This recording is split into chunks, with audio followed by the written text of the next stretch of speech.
Okay, I'm going to again ask folks to take their seats so we can keep moving on with the citizen science panel. I'll also invite the citizen science panelists to please come up to the stage. And as they come on up and get settled, I will introduce the moderator, who is Brian Howard, who is a senior writer at National Geographic, where he covers the environment, science, and technology, and other topics. So excited for this panel. Please join me in welcoming this.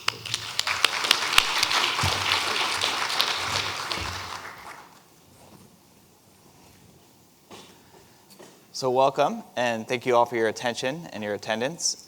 Excited to see so many people here today.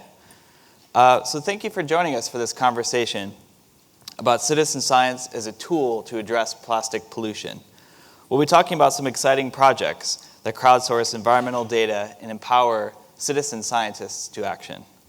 We'll be talking about plastic debris both in the ocean, as it's often known, and in terrestrial settings as well. And we'll be talking about partnerships across a range of stakeholders, from activists, citizen scientists, nonprofit groups, policymakers, educators, and as well as the general public. So I would like to encourage everyone to begin thinking of some questions that we might pose to our panel, because there will be ample time for questions at the end. So now I'd like to introduce our distinguished panel. I have Dr. Marcus Eriksen.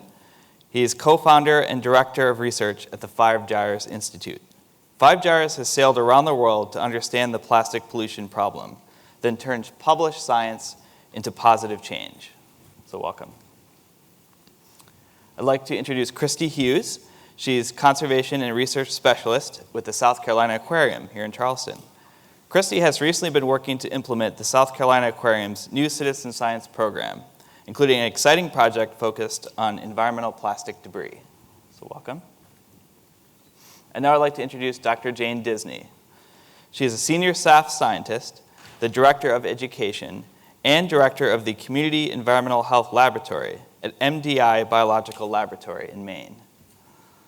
MDI is at the forefront of transforming how citizen science data are collected, managed, shared, and used to transfer knowledge to action. So welcome. So I'd now like to start with Marcus. Could you give us a brief overview of your work? Sure, happy to. Hi, good morning, everyone. So we began the Gyres Institute recognizing a need to collect data around the world. So what we do is very simple. We drop these trawls in the water, skim the ocean surface, and count the small particles. There is such a need for citizen engagement to help us get more data. So our first big expedition was this. We built this raft out of plastic bottles, took 15,000 bottles, put an airplane on top, and drifted across the Pacific. It's, I think, the first airplane to drift from LA to Hawaii. The most important photograph out of this was this fish that I fished this out of the ocean 2 months into my trip, out of food, and plastic pollution poured out. Now, I show this photograph because we had well over, I'd say, 500 students from schools help us collect the bottles, built the raft, and then these students, once we were done, they were able to amplify the message by pushing this image around the world. Have you seen this image before, the fish, the particles? So it's through citizens taking this photograph and amplifying the message further. But also citizens, like myself and Joel Pascal, my co-navigator, we were not doing any scientific surveys on this voyage, but our observations mattered. So it's citizen scientists not just doing, collecting hard data, but doing social sciences, but also making new observations. So that one fish, that one photograph mattered. So as you engage your citizens to do science, they're casual observations. Have them submit their photographs, their observations when they're out there boating or hiking. When they're out there in the world, it's hard to get our scientists out in the world, out in the field all the time, but citizens are. So a lot of data can be in many forms. But we've done a lot of research since then. So after that rafting voyage, we began doing our voyages, and once again inviting citizens to come on board. And many citizens have done not just the hard sciences collecting data, have begun organizations. You can see in this picture, Crystal Ambrose right in the middle. She began the Bahamas Plastics Movement, engaging citizens in the Bahamas to collect data, to do beach data, litter surveys. So our data Some came from citizens, some from our expeditions. All the little dots you see are we were collecting data around the world. We've been to all those locations in the 5 subtropical gyres. And we published this data. It looked like this. This was our paper where we took all of our trash we observed, where citizens collected, we collected, and divided those into 4 size categories. The bottom corner being things as big as beach balls, the bottom left there, things as big as water bottles, then things as big as rice fragments, and then little small like salt and pepper flakes of plastic. What we found with all this data, we had about 1,800 data points, not a whole lot, was that the smallest microplastics are not on the surface. And our conclusion is that the gyres, it's not the last stop for plastic. It's shredding, getting smaller, it's responding to current, it's going deep and going global. We need much more citizens data. This is a big global problem, and our little 1,800 data points, now collectively about 11,000 data points exist on this issue. It's not a lot. Big data needs citizen science. So we need to engage our audience, our passionate people. I mean, how great is it when you find some citizens that want to come show up for work on time and don't want a salary? It's pretty cool. And we need that. And we've had a chance now to sail with some amazing citizen scientists out there on our vessels. We realized out in the middle of the ocean, all the work we've done, when you look at that plastic trash, you have no idea what company, what country. It's a tragedy of the commons. But going upstream, in the Great Lakes we did this, and we published some work on microbeads. And you know how that turned out. National policy banning microbeads. So then I asked, what's the next microbead? And who's going to find it? Is it going to be us as scientists and squeeze in a few weeks or a few days each year to go in the field? Or the citizens who are out there all the time? The passionate people who come to us that want to help, that are out there. So is it going to be the tire dust, the nurdles? What's the next big thing that we can collect data on and create some long-term policy? So we see upstream being where it's at for citizen scientists. We want people using nets, not just in the ocean, but upstream as well. We have some other protocols as well. Now, doing beach surveys, NOAA has a great beach survey. There are many out there collecting beach data. Trash per square meter, easy to do. It works also for the middle of the ocean. We collect our plastics and scale it up to particles per square kilometer. Plastic Observe is a very easy one to engage our citizens on boats. It's a simple spreadsheet that you're ticking off trash you see with a dedicated observation 1 hour looking at the sea surface. Up to 20 meters out, you count the stuff going by. One we just invented is Plastic Street. We just wrote this up a few weeks ago. I walk from my house in LA, I walk to this one hilltop near Culver City and back. It's a 5-mile loop. Did it a few times in the morning when I feel like it. And I walk by these intersections, and right there in the intersection where the car tires aren't rolling, it's a pile of microplastic junk. No one's spoken much about the importance of road abrasion in creating microplastics that our systems of cleanup just can't address. And in that, I'll see like broken taillights, you'll see broken DVDs and fragments of plastic bags and straws and cup lids, all broken. Next rainstorm, they're down the drain. And you see it on our beaches and buried in sediment. A lot of it is heavier than water in the fresh water, and it's buried deep. So these protocols are all very simple and very similar. So this gridded matrix here, to make it more citizen science friendly. So our 1,800 data points, we were looking at particles down to 1/3 millimeter, like 300 microns. You've got to have some really high-tech equipment to know if that tiny little speck is plastic or not.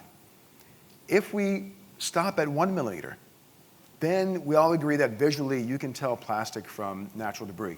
So this matrix, it's a 5 millimeter matrix, using all these different ways of observing trash in the world. You put it on this piece of paper. If it fits in the box, 1 to 5 millimeters, it's microplastic. Bigger than a box, it's macroplastic. And that creates very, very simple data per unit area. And this can happen anywhere. It can be your nearshore environment, your river or stream, the side of the road, or a boater looking out to sea. A very easy way, I think, that we can collectively get on the same page, the 5 millimeter square page, and get some useful data. If you want to trawl, we've been inventing lots of trawls with my friend Barrett Roth right here. So Barrett, stand up for a second, Barrett. He's a good friend of mine. He has a great website called testingourwaters.net. You can see about a half a dozen different trawl designs, which you can make. They're do-it-yourself trawls for testing waters in inland lakes and rivers and out to sea. Thank you very much. Well, thanks, Christi. thank you, Marcus. First off, who doesn't love trawling? Also, I just learned the word nurdles, so I'm excited about that. Thanks a lot. Now I'd like to pass it to Christi. Thank you. So good morning, everyone. Citizen Science presents an amazing opportunity for all of you, and I hope you leave our session today inspired to participate with us. As a conservation-focused organization, the South Carolina Aquarium is interested in plastic pollution, as nearly 700 species worldwide are impacted by marine debris. Plastic waste is responsible for almost all, 92% of reported incidents. All 7 species of sea turtles are affected, as are other threatened and endangered species. While we often see and hear about plastic waste in the ocean environment, the UN Joint Group of Experts on the Scientific Aspects of Marine Pollution estimate that 80% of marine pollution is from land-based sources. In our sea turtle hospital to date, we've seen 14 patients of 3 different species with a total of 106 pieces of ingested plastic. We've recently observed an increase in issues with ingested plastic, with 12 of these 14 patients treated since 2013. And this includes midway here, a loggerhead who passed 59 pieces of plastic within the first 5 days after admittance in our hospital. This also includes Grace, a little green sea turtle who required exploratory surgery to remove plastic stuck in her intestinal tract to save her life. It is important to note that less than 1/10 of a plastic bag, about 1 gram of debris, is enough to lead to the death of a juvenile green sea turtle like Grace.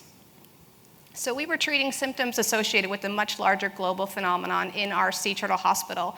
So what was the solution? We needed quantifiable data to enhance our ability to conserve sea turtles and other wildlife in order to correlate what we were seeing in our patients with the current status of their physical environment.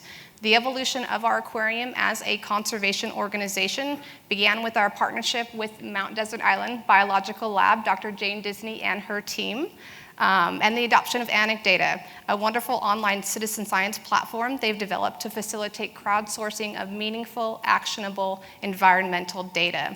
Citizen science is helping us transition from triage to a broader thought process of actively mitigating environmental risk factors, from treating just a fraction of the sea turtles that we see in our hospital to implementing solutions that improve the health and safety of our shared environment. So yesterday we did a wonderful trawling workshop with Barrett Roth and Dr. Barbara Beckingham out in our waters, and we had some great contributions to our Anecdata Citizen Science project. But before then, we had just 8 initial contributors, and these included local students like these first graders here, Palmetto Pride,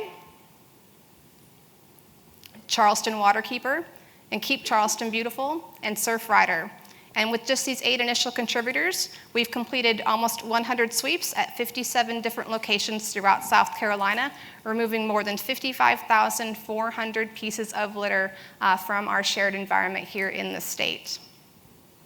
So despite the fact that our citizen science program is in its infancy, we've already been successful at translating knowledge into action to benefit local communities and aid the public in making informed decisions. In August of 2016, I presented data from our Litter-Free Legacy project on Anecdata to the Folly Beach City Council during consideration of ordinances related to beach litter, which you heard about this morning in our grassroots policy panel. Shortly thereafter, Folly Beach became the first municipality in South Carolina to ban the distribution of single-use plastic bags and styrofoam food containers within city limits, and also to protect their beaches by prohibiting single-use plastic bags, styrofoam food containers, and balloons on their beach. This was a big win for local citizens, local residents, for local businesses dependent on tourism dollars, and for the sea turtles nesting on those beaches. So what are our solutions? Importantly, we're promoting collaboration for collective action, and that's the reason we are all gathered here today at Breaking Down Plastic. Secondly, this publicly accessible data can be used by anyone to inform policy at various levels. And finally, you are a critical contributor, and we hope you will join us in engaging in a citizen science project that interests you. Thank you. And it's the green button.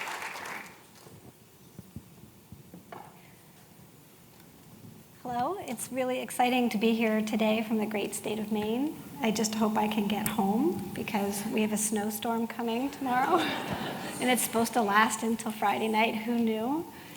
April Fools. And it's my daughter's birthday, so we'll see if I get there. But she was a joke too.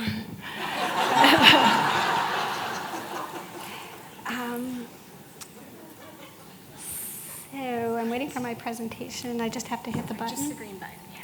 And then I'll get it started. Okay. So I'm here to tell you a story from Maine about citizen science and how we began to embark on this endeavor and how over time this has really led us to understand more about what's possible when you begin engaging citizens and helping them see ways to make differences in their communities. And I think that I will convince you that we can think very broadly about the definition of what a citizen scientist really is and what they can really contribute. So I hope by the end of this talk that we've really expanded any pre-existing notions of what a citizen scientist does and who they are. So in our neck of the woods, in Frenchman Bay, Maine, we have a deep interest in good water quality. Just our little bay, we pull out $10 million a year worth of lobsters and soft-shell clams and mussels. Marine resources are hugely important in our communities. And over time, what we came to realize is that although water quality was where we were focused, the problems were really all around the water quality issue. In particular, we were losing our seagrasses along the coast of Maine, and I think this is a worldwide problem. And so we were interested in trying to address water quality issues by restoring eelgrass, which we also knew would help with the local fisheries because eelgrass is really important habitat and an important nursery. But to get started, we really realized that we needed to engage as many people in mapping and identifying where the seagrass loss was, and then also in helping us to replant and then monitor the plant density over time to really understand whether or not our restoration efforts were making any difference and whether we were accomplishing the goals that we were hoping to. I could go on and on about all the reasons why we were losing eelgrass. Poor water quality is the biggest issue around the world. We certainly had unsustainable fishing practices, I try to find the polite word for that, going on in the bay, and we certainly needed to engage a lot of stakeholders in being able to work to resolve this problem, in part because eelgrass grows in the subtidal area, and municipalities in Maine have no control over the subtidal. Everyone in the state of Maine has access to the subtidal area, so we needed to engage people in conversations about how we could work in this area. There was no permitting process in Maine to even start this, so we all had to kind of come to consensus about what we would be able to do.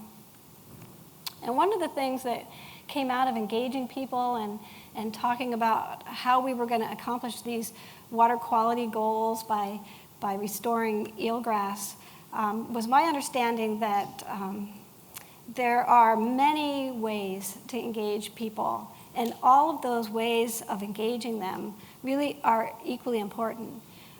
Citizen science is often defined as citizens collecting data that scientists use to come to understanding about something. And so the citizens are often involved in data collection, but that's where their role in the whole process ends. We find that in the work that we do, that we're constantly engaging citizens in what we call the citizen science project cycle. And in particular, I'm going to talk to you a little bit about the citizen science restoration project cycle, because that's the specific way in which we're engaging citizens. And I think it has real applications to what's going on with engaging citizens in plastic pollution issues. And that's why I want to share it with you. So our cycle really does begin with restoration design. How are we going to do it? There were some methods that I was able to look at that are happening in the Chesapeake Bay, and some methods that were being deployed in Rhode Island and New Hampshire. But Maine is just a different story, and partly because it's so darn cold up there, and it takes eelgrass so long to grow. So we had a lot to do to work out restoration methods, and we found that people had a lot to contribute around the thinking for how to do restoration work. And we actually engaged a lot of fishermen, mussel harvesters, people who actually helped us identify areas where eelgrass was growing, where they knew it had grown before and needed to be restored. And then also we had draggers. People up in Maine drag for everything. They drag for mussels, they drag for sea cucumbers, they drag for scallops. They drag for fish, and it's very harmful on the ocean bottom. And so we had to get draggers to agree not to drag in eelgrass. There's no legislation in Maine to protect eelgrass, and I don't know why. And that's a place we're going. Well, we can talk more about that.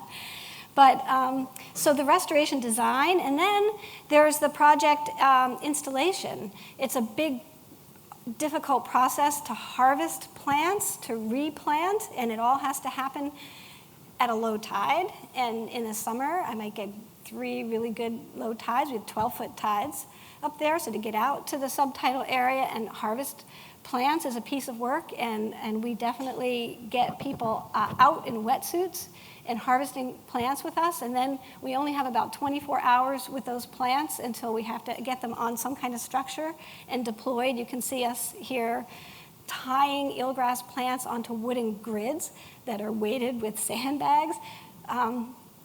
This was a design that citizens were involved in creating, and then many, many, many hours of building these things. Then after harvest and tying plants to these grids, then we have to deploy them in the water. So again, we get dozens and dozens of people showing up on the shore to deploy. And then, how's it going? So this is where people kind of click into what might be seen as more traditionally as a citizen science project, in that they go out and they use all kinds of methods, kayaking or their own boats, and they take little handheld GPS units we supply them with, and they map the area where eelgrass is coming back, and they share these data points with us. Or they are throwing quadrats and counting plants and telling us what the plant density looks like over time. And who are these people? I'm telling you, they're everybody. All throughout the summer, we're working with kids and teachers and summer camps and just people who volunteer on our website. And so most days on the shore, I just have people of all ages. I have 8-year-olds, I have senior citizens. We're working in mass to get these projects done. And so then what's really important is to look at that return of function. Are the flounder coming back? Are the mussels seeding in the area? Does it matter? Is the water quality improving? Is the eelgrass holding sediment down? Is the transparency improving? So I have students doing transparency projects and looking for mussel seed and counting mussel seed on blades, and on and on. There's just so much citizen science work embedded in a project like this. And then at the end, there's always, not all citizens go from beginning to end. People click in at different points in this cycle. And, but at the end, there's always a few that have some expertise to come to us and help with the data management and the data analysis, and help us with that moving data to knowledge. So I think there's probably a lot of this that applies to the issue of plastic pollution, in that there's places where people can be involved in the design of trawls, They can look at your trawl and they can tell you what's working and what's not working, and they can modify it and they can invent their own. This is when you start to get in what's called a citizen science co-created project, right? So there's these participatory projects where people just collect data for you, and that's really what's been happening in the world of citizen science up to now. But then there's the citizens, it's when you open the door to a co-created project, when the citizens then are starting to inform the scientists and the designers, and that feedback loop, and we're already getting it with the Litter-Free Legacy project, where citizens went out yesterday on a boat and they're testing a mobile app that we designed for them, and they're telling us what's not working. So they're being like computational biologists with us at the same time as they're collecting litter data. So this is the thing that I'm trying to get people to think about. I've submitted some papers for publication where people are like, that's not citizen science. And I'm like, it sure is.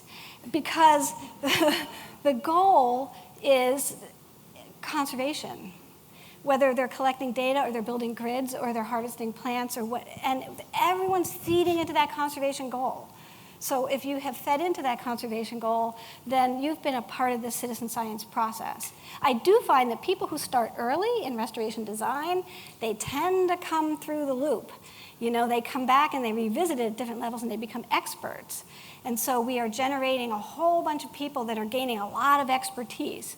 So this is the thing, I don't know exactly how this will apply to Litter-Free Legacy, but just to keep open to the idea of what all people can do, because there's lots of different skills and also different levels of comfort that people will have in engaging in different parts of this cycle, and that's what makes thinking like this so powerful. So I have to say that this moving from knowledge to action is, I think, the big next frontier for citizen science. We've been amassing data in a ton of different projects all around the country. People monitor for birds and butterflies and frogs and all kinds of things. But where's it getting us? And so I think that the story that we hear about these plastic bag bans are so exciting to me, and these are important stories to tell, because it's not always easy to think how you go from butterfly counts to saving the monarch butterfly. But you know, we are in Maine now thinking we know how to restore eelgrass, we know some of the reasons why we were losing it, and we can see that it's possible for a return to function. One of the things we realize now is that we need to protect eelgrass not just where it's growing, but where it historically grew. We know we can bring it back, so give us time. But right now, if you want like a aquaculture lease site in the state of Maine and there's no eelgrass growing there, you can get a permit to put one in. Well, once you put in an aquaculture lease site, then eelgrass will never come back again. So like the state of New York protects eelgrass even where it just used to be, not where it is now. So these maps that our citizens are creating, I think, are going to be really important as we move forward in the future. So I want to connect this story to anecdata.org, because I don't know if you got the whole story, that we created this project in Maine. And Duncan Bailey here is our systems developer. I am not the computational biologist that did this. And Stacy Platt here is a team member. She works with us remotely. And she does a lot of usability, like how usable are these different improvements that we make to this site over time. So she's been a really big help in the development of the site. And I wanted to tell you how accessible and versatile and easy it is to work with. There's a lot of citizen science sites that are also versatile and easy to work with, but one of the differences with ours is that we built it so that citizens could create their own projects. I talked to you a little bit about co-created, but actually what I'm finding is that citizens are feeling empowered to move toward their own creating their own projects, and on anecdata.org they can do that. So we actually have dozens of people from around the globe. We had like a new project pop up from Africa yesterday. We have projects from in Bermuda, like all kinds of things, like people are monitoring stingrays, and there's a number of different plastic pollution projects popping up on here from different communities around the country. So, but interestingly, we built this project for ourselves because in addition to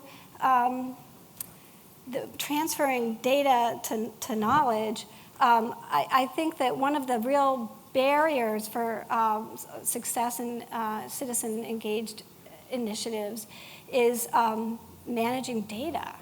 And so we needed a way to collect information about where eelgrass was growing and where people knew it used to grow and it wasn't growing anymore. And that's like negative data. It's like, what's missing here?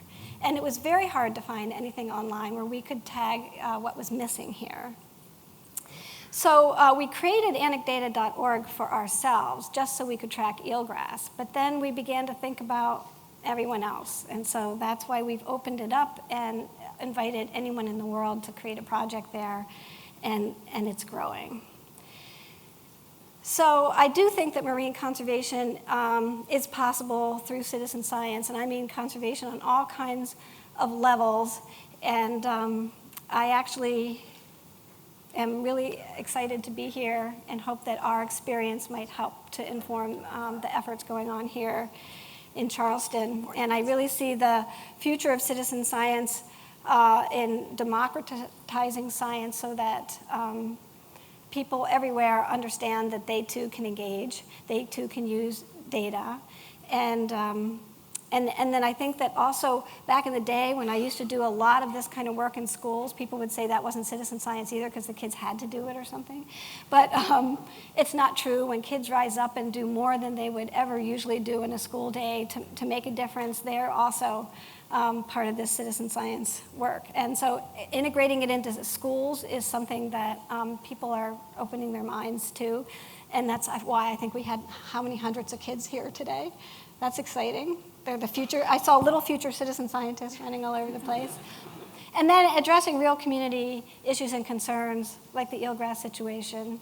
So this is the future, and I really think that crowdsourcing all of our efforts is the hope, and that's all I have to say.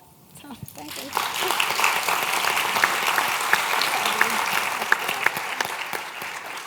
Well, thank you, Jane, for telling us about what's not your grandma's citizen science. So I did want to pose a couple of quick questions to the panel. I know that, Christi, you kind of touched on this, but I don't know if anyone else has any thoughts as well about are there unique ways that citizen science can help inform policy work? So anyone who would like to jump in on that? Unique ways that citizen science can reach policy. I think, sure, I think it's not just the data itself and plastics focused, not just on the product types, product categories, like many of the apps that we see, the mobile apps that exist, but also the brands. The brands are the polluters.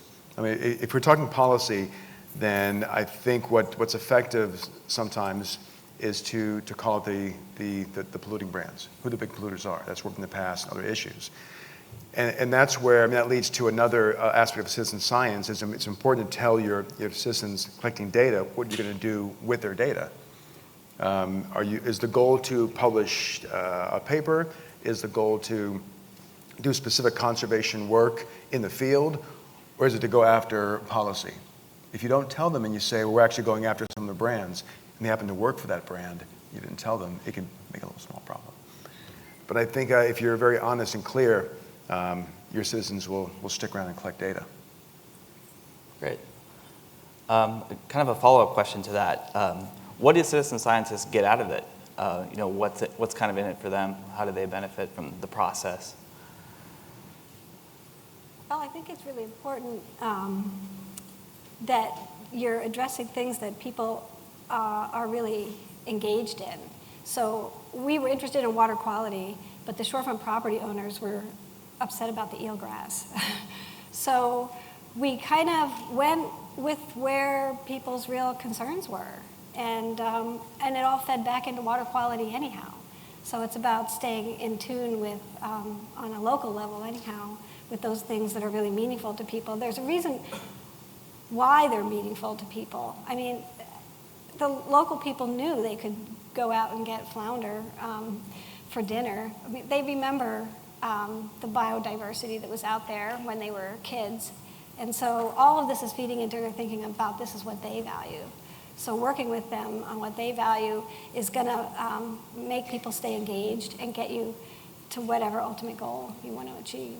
And Jane, if I could add to that, one of our speakers this afternoon in the health plenary, Dr. Kaylee Wiles, who is an environmental psychologist at the University of Surrey in the UK, her work is all about the mental health benefits, the psychological benefits of things like beach sweeps. So even for something as simple as a citizen engaging in a beach sweep with Surfrider or with Charleston Waterkeeper, whoever, that individual does derive benefit from that action.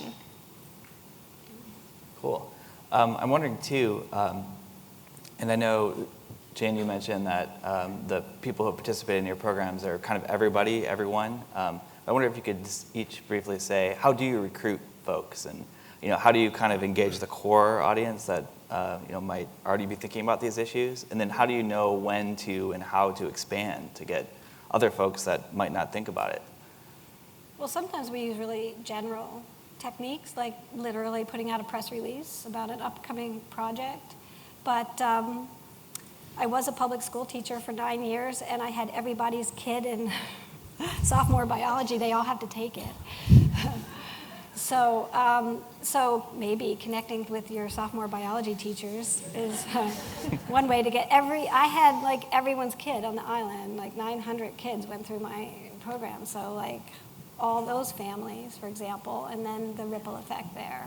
So, but yeah, working through people who know other people and doing kind of a snowball kind of thing really helps get you there. I mean, I didn't tell you this was just part of the story because I was running out of time, but we actually created a group over time called the Frenchman Bay Partners, and we have 92 partners around the Bay, 8 municipalities.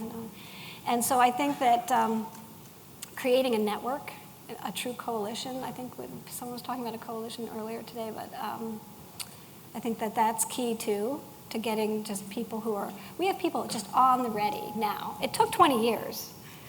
It's been a long time, but you can build up that community of people who are at the ready. And Christi? I think Jane did a fabulous job explaining that. Okay. Mark, if I could add, you said 20 years you built up your audience. I was going to say, that finding the thing that you're good at, your organization does well, and stick with it.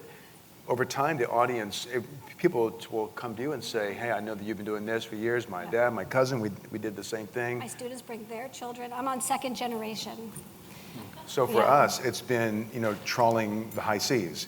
So we've just made 35 trawls last couple months, and 10 are destined to go out in the next couple weeks to other folks that have boats. And the network we're building is trying to connect people that come to us saying, look, I want to have a boat, but I want to get on a boat and help do some trawling. And folks that have a boat and say, I have a boat, I don't have any crew, being the connector there. So I think finding the one thing that you're good at and sticking with it, and you create that audience, that network. Marcus, I know you have a lot of experience with apps, like phone apps that help people do citizen science. I wonder if you could just tell us about that a little bit and kind of give us a brief tour of what's available and how they work. Sure. So I haven't created any apps myself. I did a project last year where we compared apps. There are a lot of mobile apps out there. Marine Debris Tracker, Ocean Conservancy has Clean Swell or Clean Sweep? Clean Swell. And then the Break Free from Plastics movement is building one. Literati has one. Surfrider has one. There are dozens of apps I'm finding. And the project we had was trying to make them comparable.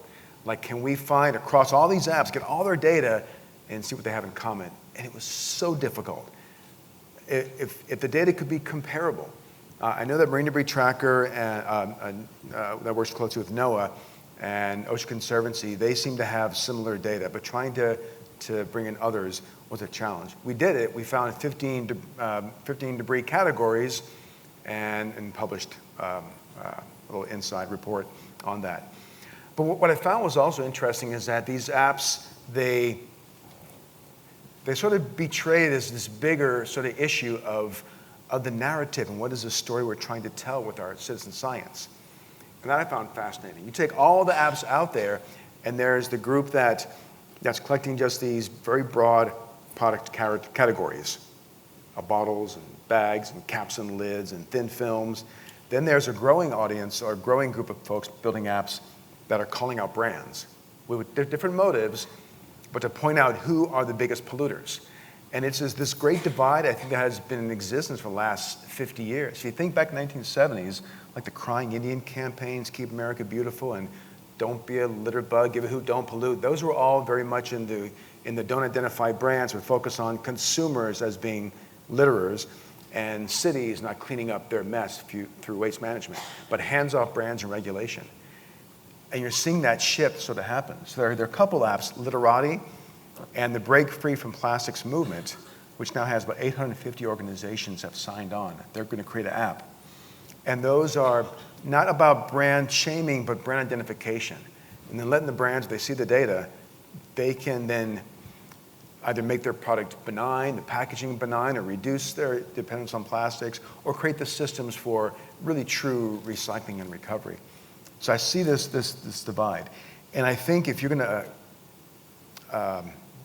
try to get more citizens to help you collect data, I think you need to be honest at this point what you're going to do with it, which of those narratives, which story you're going to tell.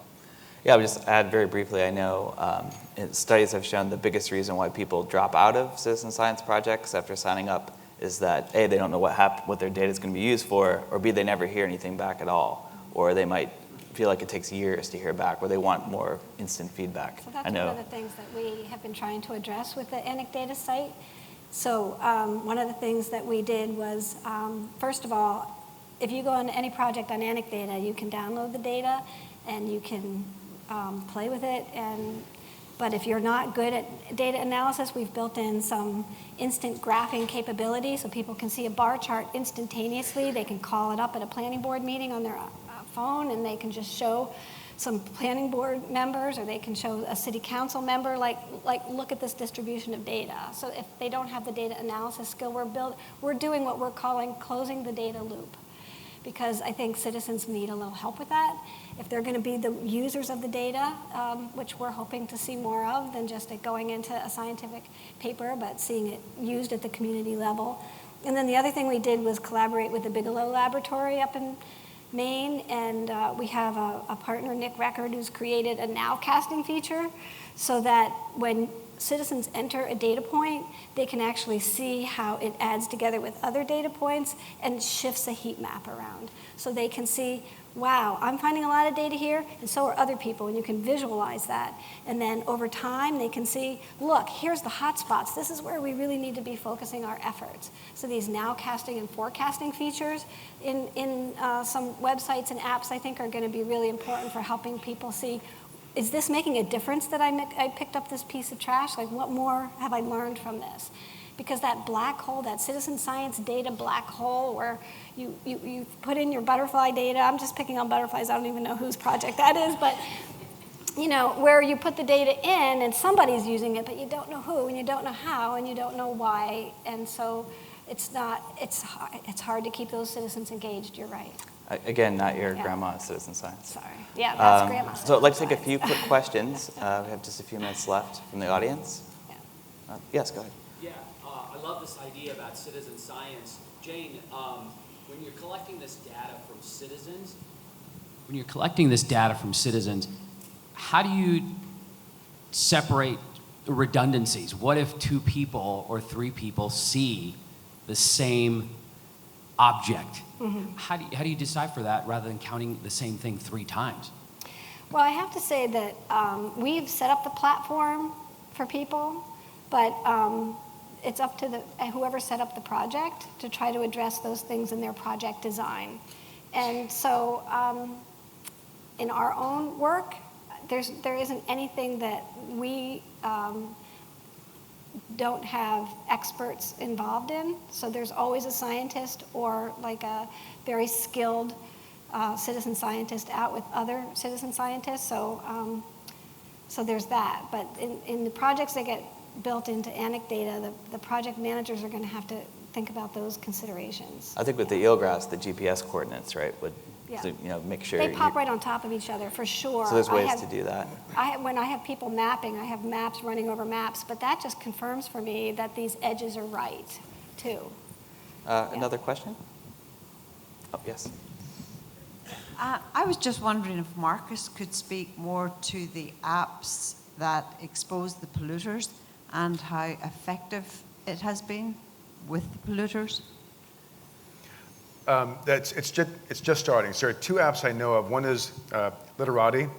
It began last year. Jeff Kishner is the founder of that, and they have, I think, close to 350,000 data points around the world. It's a small data set now, but they're getting between 4,000 and 5,000 data points a day. It's really growing fast.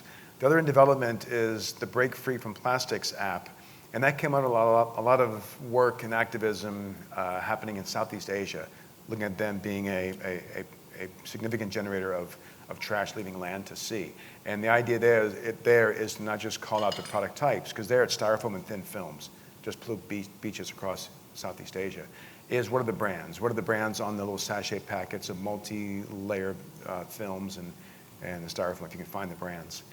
The idea, one of those, or Break Free from Plastics app, is to, I shouldn't say brand shaming, but brand sort of campaigns. To say, okay, whatever brand might be out there, this is your product. Here are 500,000 photographs of your sachet packet.